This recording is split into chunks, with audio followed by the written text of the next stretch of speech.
National Weather Service in San Diego has issued a required weekly test for the following areas in extreme southwestern California: Orange County, Riverside County, San Bernardino County, San Diego County, and the coastal waters from San Mateo Point to the Mexican border and out 60 nautical miles, including San Clemente Island.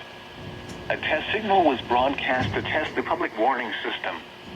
The test is normally conducted between 10 a.m. and noon each Wednesday, weather permitting. The signal was also used to test the activation and emergency readiness of the Skywire network of radio operators.